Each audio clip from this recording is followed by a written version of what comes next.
Hello students, so this will be the continuity of immunity. So before class we study about what is immunity and the types of immunity. In that we discussed about innate immunity and acquired immunity. So now we are going to study about the types of acquired immunity. So the acquired immunity are of two types. One is humoral or antibody mediated immunity and cell mediated immunity. Humoral immunity consists of antibodies in body fluids produced by B lymphocytes in response to antigen.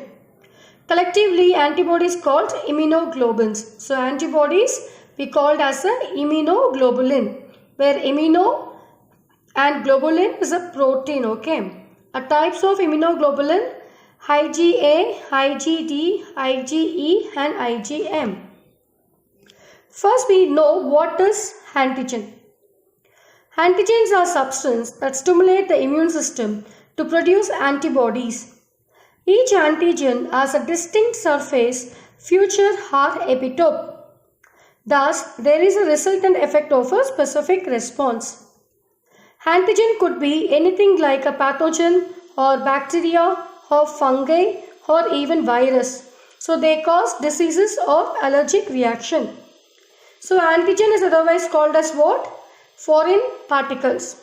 It means microorganisms we consider to be the antigens.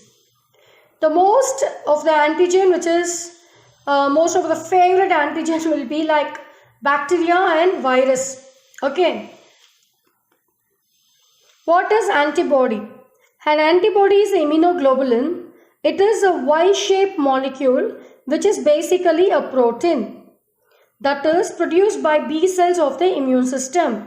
So antibody is a Y-shaped molecule. Okay, the size and shape will look like a Y-shaped molecule which is basically a protein. Okay, antibody is a protein and where it is produced in the B cells of the immune system. Antibodies are produced in response to the exposure to antigen. Okay, so when this antibody get activated, when the entry of the antigen in the human as a host.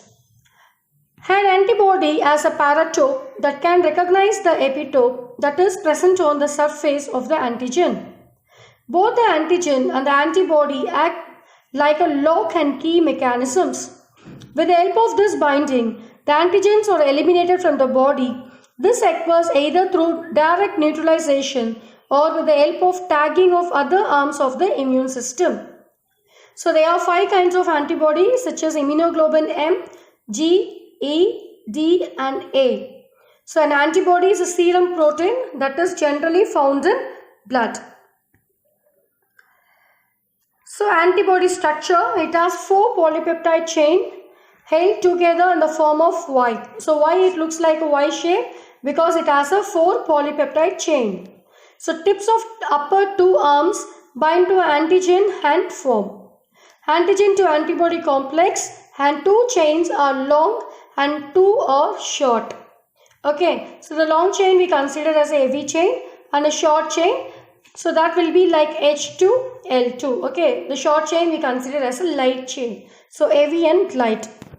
So the antibody referred to as H2L2. Okay, in short, antibody we referred as H2L2, heavy chain 2 molecules and light chain 2 molecules. Structure of antibody. As mentioned above, an antibody is a protein molecule in the shape of Y. It has 4 polypeptide chain. 2 are the light chain that are identical and short, and the other 2 are identical and longer and are called heavy chains. The light chains are represented as L and heavy chains are represented as H. So while representing an antibody, it is represented as H2L2. Both the heavy chain and light chain are held together by disulfide bond. Okay, so both the heavy chain and the light chains are held together. Okay, because of the disulfide bond which is present in it. Both these chains also have 2 regions called distinct region and the variable region. It is the variable region of the antibody that sees the action happening. Here, the lock and key mechanisms occur along with the antigen that has adhered to the antibody. So this will be the structure of antigen binding site. Here you can see the light chain and the heavy chain. Here the orange color which represents the variable region and the blue color which represents the constant region. So this will be the structure, diagrammatical view of antibody. Here you can see the variable region on heavy chain, and there where antigen will be the binding site. Okay, the antigen comes in, attract with that. Okay, so that there will be the antigen binding site. So here you look like the antigen is look like antibodies looks like what? Y shaped. So here you can see the disulfide bridges which is made up of. Okay, so the constant region on light chain and constant region on heavy chain, variable region on light chain and variable region on heavy chain you can see on the thing. So this will be the diagrammatical representation. Cell mediated immunity, mediated by T lymphocytes. Okay, two groups of lymphocytes, that is cytotoxic and killer T cells and helper T cells. Killer T cells kill specific target cell by various mechanisms. Helper T cells activate specific B cells to produce antibodies. So it responds, the responses which is carried over by the two type, one is primary and other one is secondary immune response. Immunity developed in the body due to first encounter with an antigen takes longer time to develop. It is feeble and declines rapidly. So these are the primary immune response. When we see about the secondary immune response produced by the memory cells formed during primary response. Heightened immune response in a shorter time stays for longer time. So this will be the definition about primary immune response and secondary immune response. So acquired immunity. So here we study the immunity that develops during the lifetime. So acquired immunity are of two types, active and passive. Active immunity develops in response to an infection or vaccination. Passive immunity develops after you received antibodies from someone or somewhere else. Active immunity are of two types, one is natural and other one is artificial. Naturally, when antibodies develop in response to an infection, okay, when you are infected by any other microbes, what happens naturally, you can heal it out. Artificial antibody developed in response to a vaccination, okay. So once the baby, so what is vaccination? It is like an injection which is given that particular antibodies to threaten the disease, to treat the disease. Passive immunity are of two types, one is natural and other one is artificial. In natural, antibody receives from a mother, example through breast milk, that is colostrum, okay. It is full rich in immunity power. Artificial antibodies received from a medicine, example from a gamma globulin injection or infusion, okay. So what happened when we had a fever, what we will take some of the antibiotic pills. So that will be the artificial passive immunity type. On the basis of production of antibodies, immunity can further categorized as active immunity, passive immunity and colostrum. So active immunity is the body produces its own antibody against antigen, and the passive immunity, ready-made antibody is transferred from one individual to another.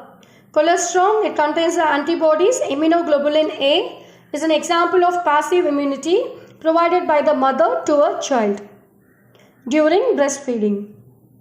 Different types of antibodies produced in blood include IgA, IgM and IgE, etc.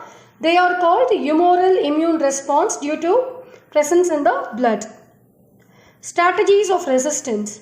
Immediate destruction of parasite on surface layer by secretion of some chemicals like enzyme, lysozymes, acid, etc. Long-term immune response, which represent our actual immune system. Immediate immune response, collectively referred as phagocytosis, inflammatory reaction. So these are the strategies of resistance. Human immune system can distinguish between self and foreign molecules or foreign bodies. Sometimes due to genetic or unknown reason, the body attacks self cells. So this cells and damage of a body, and this are called autoimmune disease. Okay, our own cell which destroy the other residing cells. So that is called autoimmune disease. So this can be seen under any genetic reasons. Genetical disease which can be acquired in your body. Allergy. So what is allergy? Hypersensitive reaction of the immune system to certain antigen of environment. Allergen is the substance that causes allergy. The antibodies produced in response to allergen is immunoglobulin E type. Common symptoms like sneezing, watery eyes, rashes, running nose, difficulty in breathing. So this is the X-aggregated response of immune system to certain antigens present in the environmental is called allergy. The substance to which some immune response is produced is called allergens. The antibodies produced due to these are IgE types. Allergy is due to secretion of chemicals like histamine and serotonin from the mast cell. Okay, so this will be the explanation about allergies. Interferon. So what is interferon? Interferon helps in protecting us against microorganisms and germs that cause disease, thereby keeping us healthy. With the help of the immune response, the immune system attacks the organisms that invade the body. But when the immune system of a body fails for some reason, then the body is prone to infection. The ability of a body to fight the disease-causing organisms due to the working of the immune system is called immunity. So it has a great importance in medicine because it probes into the various causes of disease due to lack of immunity. Next we see some of the example like fever. So fever is a what? The rise of temperature, okay, which follow any infection is a natural defense mechanisms. So when the person is affected with any infection, the body responded as an intimate to show for the human being like a symptom is one of the fever, okay, the rise in temperature. So some people can overcome the fever within 2 days or 3 days. So due to any viral infection may be occur. But if the fever arises after 4 days, so that will be considered to be the bacterial infection. So the doctor prescribes the antibiotic. They will start the antibiotic medicine to treat the particular bacteria which infect the cells in our body. So it destroys the infective organisms. The fever is what? The WBC cells, that is okay, the WBC cells were fighting against the antigen which is present in our body. So these were when the WBC cells were fighting together with the help of lymphocytes, B lymphocytes and T lymphocytes, what happened? So there will be the energy, over amount of the energy is supplied. So when the body produce the over energy, what happened? It get big. So the body will get heat. So that is for example, if you are putting a motor, okay, what happened? If you are not to switch off the motor like 1 hour or 1.5 hours, what happened? It will be like very hot to touch that. Same process when our immune system which is responding to the antigen particles and the WBC cells were fighting against to the disease which is caused by the antigen. So what happened? The body will be get heat because of the overproduction of energy. So that results in fever. So fever also stimulates the production of interferon which helps in recovery from viral infection. So if it is a viral fever, so some of the viral fever can be treated within 2 days. But if it is a bacterial infection, it can be prolonged for 1 week. So fever is elevation of the body temperature above the average normal. Okay, so based on the temperature, we can group a fever in different categories. So if the fever is around 98 to 99, so that will be like normal. If the fever above 99 degree Fahrenheit, what happens? So that condition we call that as a febrile. Okay, and if the fever consists or persists above 107 degree Fahrenheit, that we called hyperpyraxia. And if the fever below 98, that is subnormal below. And if the fever below 95 degree Fahrenheit is hypothermia. Okay, so that we consider as a hypothermia. Thank you students. So this is all about the types of immunity.